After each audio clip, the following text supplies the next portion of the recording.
Good morning, good morning, good morning. Well, I am delighted to be with you. I'm so glad we got to hear from Dan earlier today. He's been selling chicken for 50 years. I tell people I've been selling for 100. Sometimes it feels like that. I actually started as a team member in 1970-something. I was awful as a team member, so we're not going to dwell on that. Moving right along, I came to the Chick-fil-A home office in 1978 looking for a job in the warehouse. I walked in and told the receptionist, I'd like a job in your warehouse. And so she told me to have a seat, and just a few minutes later, much to my surprise, Truett Cathy, the founder of Chick-fil-A, came out, took me into his office to conduct that interview, which didn't make much sense to me as a kid.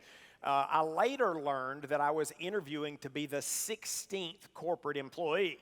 So if you only got 15 employees, it's not that uncommon, I would think, for the head man or the head woman to actually be conducting those interviews.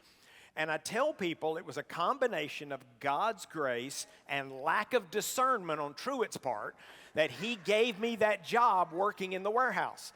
And that was 44 plus years ago. So far, so good. So far, so good. Now, I have to tell you, I have had trouble holding down a job within the organization. I have worked all over the business. I actually got to start a few things, and I don't think it had much to do with my talent or skill set. I think it was more let the kid do it, and I would do anything. So I started our corporate communications group, and I started our quality and customer satisfaction group, and on and on and on. But those things, I think, prepared me to be here today. But the defining moment was probably about 25 years ago when we realized that we needed more leaders. Now, prior to that point, we had a process called immersion and osmosis. And at a certain scope and scale, I guess that works. See, I got to sit around a table with some world-class leaders, and I was trying to pay attention, and I was trying to take notes. But about 25 years ago, we had so many people in our organization, both corporately and in the restaurants, that had never had the opportunity to sit around a table like that. And I don't know what you do when you have a problem to solve, but I've seen a pattern emerge over the years. Most of the time, when you've got a problem to solve or an opportunity to seize, you want to give it to a leader. Now, he or she may not single-handedly address it, but they're going to put the people together that are going to address it. They'll set the boundaries and the parameters, and they'll cobble together the resources, and they'll provide the encouragement and accountability and all the other things needed to solve the problem or seize the opportunity. So about 25 years ago, we had problems to solve and opportunities to seize, and we looked over our shoulder and said, uh-oh, because our leadership bench was very, very thin. What was going on is the business was attempting to outpace our leadership. And of course, that didn't work. Now, in the short term, what you do when you have those problems to solve and opportunities to seize and you don't have a bench, you give it to existing leaders, which is short term, it works. It's a prescription for disaster over the long term. And so our executive committee came to me and said, hey, we want you to figure out how to accelerate leadership development. And so that was the first of what now has turned into 12 projects of that nature, where we try to look preferably into the future and identify emerging challenges, threats, barriers, obstacles that we can kind of get a head start and help our leaders be ready when we get there. Now, in that case, we were already behind, and we've had a couple of those projects over the years.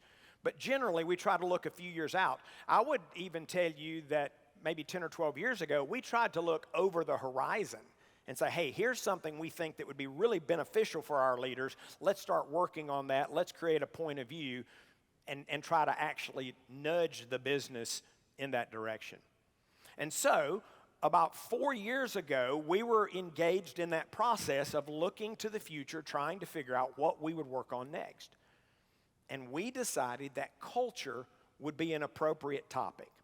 We had begun to hear and see what I might call some weak signals of more and more leaders surfacing the issue, the challenges, and the complexity of building a vibrant culture. Now, I don't know your individual circumstances, but I can guess that you may have felt some of that because much of it was brought on just by the dynamics in our world. Particularly if you've got a growing organization, growth creates pressure and stress and complexity and the number of people. And there are any number of reasons that we began to see culture as an issue, not just in Chick-fil-A, but as we looked across the leadership landscape across the world. And so we decided that we would try to create a point of view, something that might serve leaders. And so I want to share that with you today in kind of a 50,000-foot view. I'll give you a few tactics. I know you want some stuff you can take home with you, but that's why we gave you the resources. So just know we're going to move at a relatively high level. The first thing I want to do is affirm that culture is really hard. Now, that's a blinding flash of the obvious. You don't even need to write that down, do you? No need to write that down. Well, we walked right into that as a research team. We said, this is really, really hard. And so we began to try and figure out, why is it so hard? Well, there's a long list, not the least of which is it's invisible. How do you steward? How do you manage? How do you create something that's invisible? Wow. I mean, that was kind of one of the first things we ran into. We often call it water blindness. If you think about the fish, my theory is they don't know about water because they're in it. And we meet so many leaders that really don't have a good picture of their culture because they are immersed in it. So it's invisible, but it's everywhere. So that was one of the first things that we encountered. We also realized the tremendous complexity. There are potentially infinite drivers, which again, try to get your head around that. You're trying to steward and manage and create and build something that's invisible with an infinite number of inputs. Said, ooh, okay, that's not good. And then we said, oh, here's one more. Every culture is unique. So automatically any cookie cutter, oh, here's how you should do it, and you should do it the same way, and you should do it the same way, and you do it the same way. I know one thing about what I just said, I'm wrong. Because every culture is unique. And every culture, it's always on. It's always on. Now, I had a CEO call me. This was before we had done this work because I said culture was beginning to bubble up. And so I get random phone calls and I'll take them. And so somebody called me, CEO of a bank. And he said, is this Mark Miller? I said, yes, it is. And he said, you work at Chick-fil-A? I said, yes, I do. He said, I want you to come to my leadership team meeting and install a new culture. I said, okay, well, first, thank you for calling, and I'm glad that you think that Chick-fil-A would have something that might be helpful. He said, yeah, I want our culture to be like yours. Can you just come install it? And I said, I really don't want to, pick on language, but the fact that you used the word install concerns me, and come to a meeting. And he said, well, what's wrong with that? I said, this is going to be a hard conversation. And I said, well, you admire our culture. He said, I do. That's why I want mine to be like yours. I'm sitting there going, chicken restaurant, bank. We won't even get into that. But I said, okay, he wants to put 2 pickles and 3 if they're small with every transaction. And salt on your checkbook instead of fries. I don't know. I said, you admire our culture. He said, I do. And I said, okay. We've been working on that culture for about 60 years. I've been working on it for over 40 years. He said, what are you talking about? He literally said, what are you talking about? I said, we work on culture every day. He said, I don't like that. I said, I don't know what else to tell you. It's not like a software you can download from the cloud and put in your credit card and you've got a new culture. I said, now, I'd be delighted to come and talk to your leaders and at least share our point of view. If you think that would be helpful, let me know. Never heard back from him. That's just another challenge. It's always on. And some people, even some leaders, no, I don't want that always on thing. All right, one more challenge. This might be one that some of you have already moved ahead to. There's no universally accepted definition of what culture is. And we looked for one. So we decided to add to the confusion and create our own definition. And we said that culture is the cumulative effect of what people see, hear, experience, and believe. We may not see culture, but those are the atoms that compose it. It's the cumulative effect of what people see, hear, experience, and believe. Now, let me tell you why that excites me.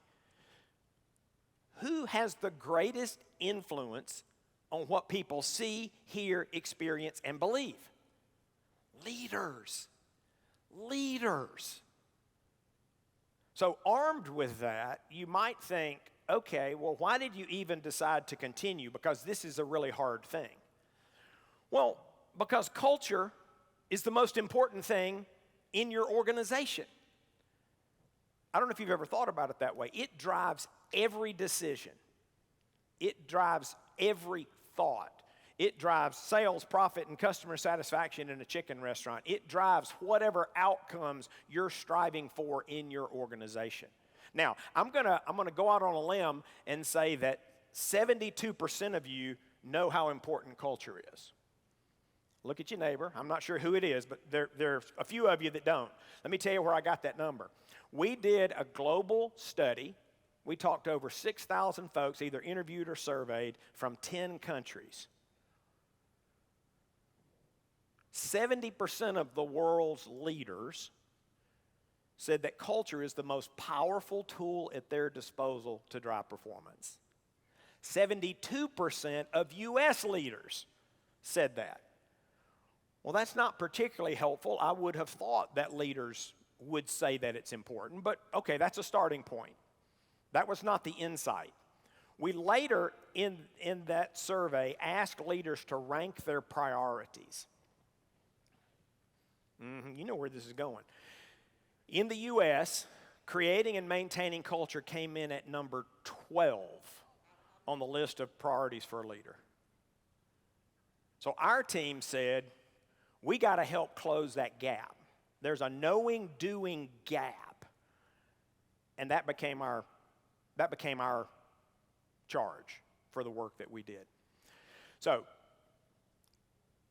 two primary reasons, there are others, but two primary reasons that gap exists. Now, the first one, how many of you heard me speak last time we had this event? I don't even know when that was. Okay, so you guys know what I'm about to say. One reason, and I think it's the primary reason that leaders aren't working on culture, is they're swimming in quicksand. I talked about quicksand before.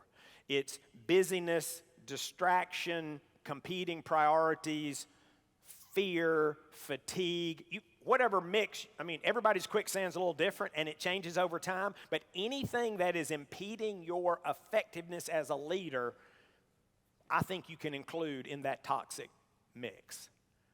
Now, we don't have time to go into the whole quicksand thing today, so I want to give you a free resource if you want it.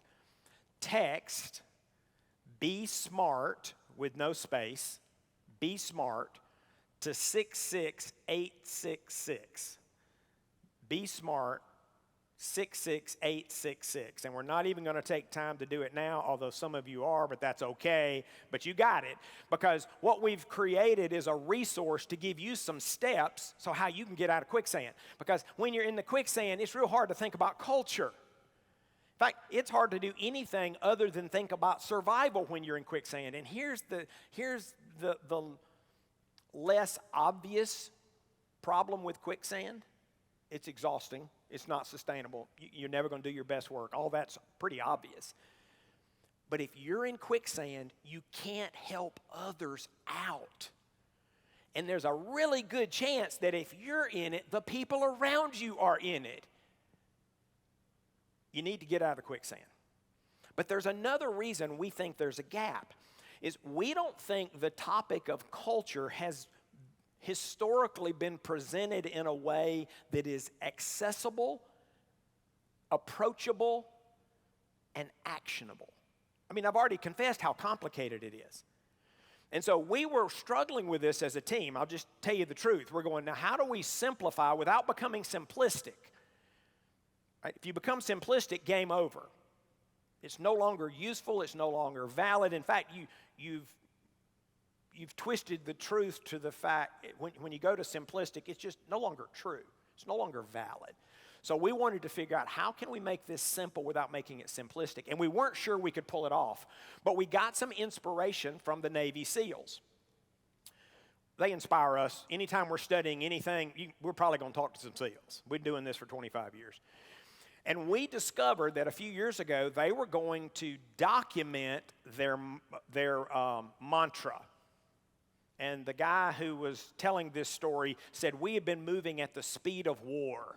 You feel like that sometimes? You're moving at the speed of war. And we wanted to stop, and we wanted to preserve for future generations what we thought would be most valuable.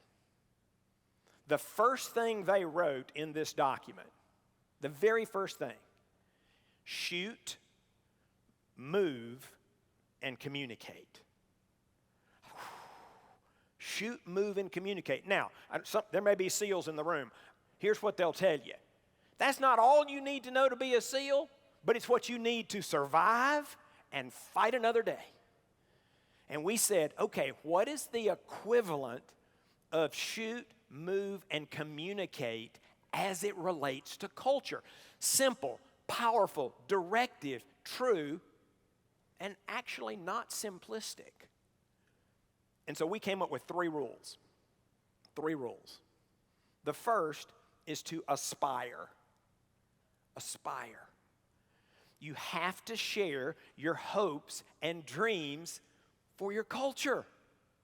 Now, there are leaders, maybe there's some in this room, I've met leaders that would say, well, it's in my head or it's in my heart. And I'm saying, well, that's a great place for it to start.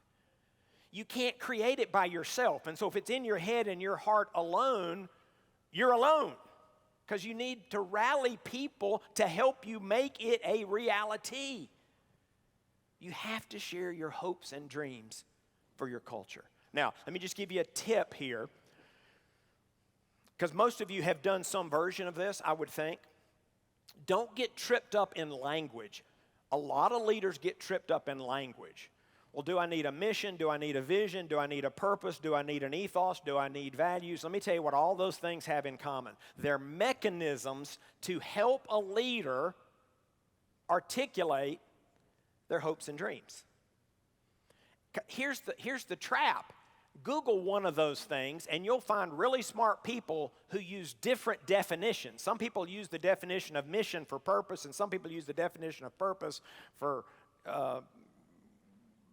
vision. I mean, it's just confusing. So I would say choose whichever mechanism serve you, one or more, and then you need to define, here's what we mean by mission, or here's what we mean by vision, or here's what we mean by purpose. So don't get tripped up in the language. The test is it clear? Is it simple? And is it repeatable? Is it clear, simple, and repeatable? If it's clear, simple, and repeatable, you're off to the races. The second rule is to amplify. Amplify. To constantly be looking for ways to reinforce the aspiration. Constantly be looking for ways to reinforce the aspiration. We chose the term amplify because there's a lot of noise in the world. And if people don't hear it, if they don't hear it consistently, if they don't hear it often, it's just going to get lost. And I say hear it, they need to see it. They need to experience it. And at some point they'll begin to believe it, as we talked earlier. They'll begin to live it. Now, there are lots of strategies and tactics. I'll just share one. You as the leader need to model the culture. You need to show people what it looks like to live in the culture that you are aspiring to create. My favorite historical example is from Alexander the Great. I don't know if we've got any historians in the room. You may not know the full backstory, but in 323 BC, he was 22 years old, and he set out on a crusade to conquer the world, the known world. And he always talked to his men about bravery and about courage. You might even say, if we put a modern filter on his actions, those were his primary values. He even said, you'll never die with an arrow in your back because we will never retreat. He talked a real good game. He had values, and he was crystal clear. But he decided he would amplify those values. You may or may not know this. He led the charge in every major battle for a decade. He led the charge. Some historians think there's no way his army should have won basically every battle that they ever fought. And there's some speculation that in the final analysis, they weren't just fighting for their family, and they weren't just fighting for their country. They really weren't even fighting for a cause. They were fighting for their leader who was with them. He walked the talk. He showed people what courage and bravery looked like. So I can just encourage you, as you think about your aspiration, what are the ways that you can show people what it looks like?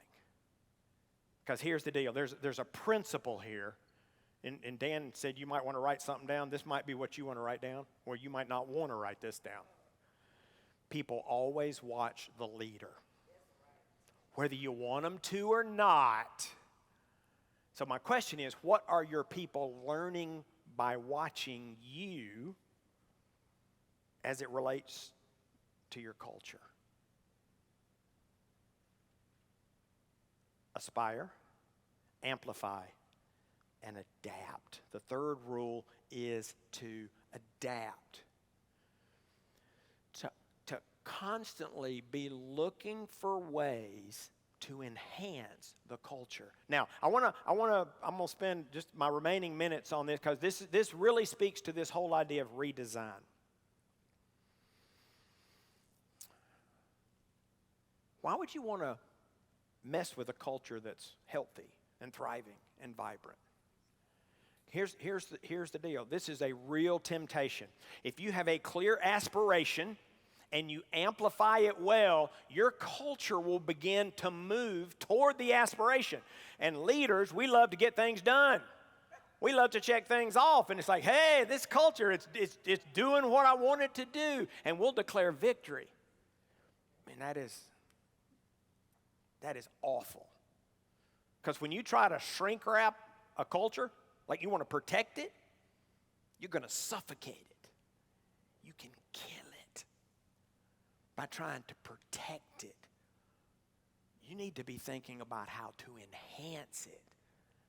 Always. You never stop. Adapt is where you create a thriving culture. Now, let me give you a word about this, because this is really the theme of today, and I think there are a couple of ideas that might help you. So you say, okay, we're supposed to always be working to enhance the culture. What does that look like? I'm going to give you three domains, three strategies to consider. First is if you have any toxins, any patterns of unhealthy and unproductive behavior, you have to attack. Toxins left untended will kill your organization. We outline some 6 or 8 companies in the book where they let toxins become maladies and it killed their organization. So your first line of defense, are there toxins? You got to attack. But let's say, because of your hard work and God's grace, there are no toxins currently present at a level that demand your attention, because toxins are always there. But they're not flashing red lights for you. Well, another strategy would be to double down on your strengths. If you're really good at something and you say, we are intentionally and we are strategically going to focus on making this even better, you're enhancing your culture. So some of you should be thankful. If you've got no toxins you need to attack, you can say, what strengths could we double down on? And then there's a third that is often overlooked.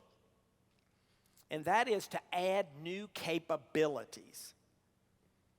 I'll use Dan as an example. He did this for us about 15 years ago. He said, I want us as an organization, as a culture, to be more innovative. Now, we're no strangers to innovation. Truett, Kathy invented the chicken sandwich. We know what innovation looks like. But it wasn't part of who we were and who we are. It was random and isolated and sporadic and a good idea here and there. And thankful for all those good ideas. Dan said, we need to be more innovative as a people, as an organization, as a culture. So in essence, in his attempt to adapt, he wanted to add a new capability, which became part of our aspiration. One of our core values now is we pursue what's next. It's one of our core values. Well, it wasn't back in the day. And we began to do the things to amplify that you would expect, training and recognition and resources. We did that stuff. And here we are 15 years later, we are much more innovative as a culture. Because Dan said, hey, this is a way that we can adapt. This is a way that we can enhance the culture.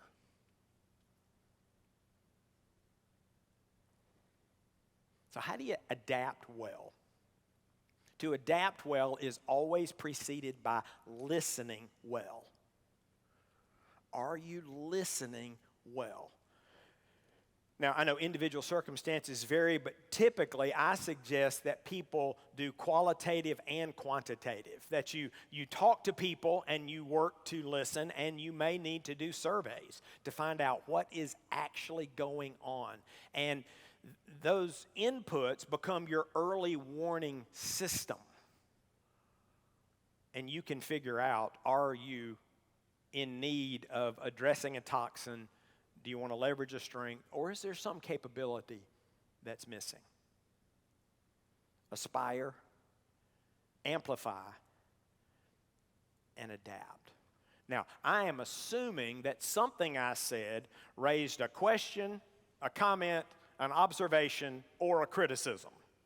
So I want to give you a way to reach me. I'm not Warren Buffett, but I want to give you my phone number. It's Warren E. Buffett. This is T. Mark Miller, in case you want to get it right in your phone. So if I can serve you, my number is 678-612-8441. 678-612-8441. So I want to close with a word of encouragement to you. It's the last chapter in the book, so you won't have to read the last chapter. I'm going to tell you what it's about. How many of you have seen the movie Ready Player One, okay, or read Ernest Cline's novel by the same name? Okay, a third of you. So I won't do a spoiler for those that may want to see the movie or read the book, but Spielberg, I think, did a great job with the movie. And the hero in the story is Wade Watson. And Wade lives in two worlds. He lives in the real world, and he lives in an online world called the Oasis, a virtual world. And someone was asking Wade, what is it about the Oasis? And he said, people go there because of what they can do, and they stay because of who they can become. Now, I know it's not appropriate for me to have an aspiration for your organization, but I do. I hope and I pray and I trust that you can create a place so life-giving, so soul-enriching, that people will want to join you. And guess what? They're probably going to join because of what they can do in your organization. They're probably going to join because they need a job. But I hope that once they get inside your culture, they will experience something that's personally transformational. And they'll stay because of who they can become. That's my story. Came here for a job, and 40 plus years later, I'm still becoming. That can be true in your organization. Aspire, amplify, adapt. And here's what I'll promise you. It will accelerate the great work that you're already doing. Let me know if I can serve you in the future. Thank you.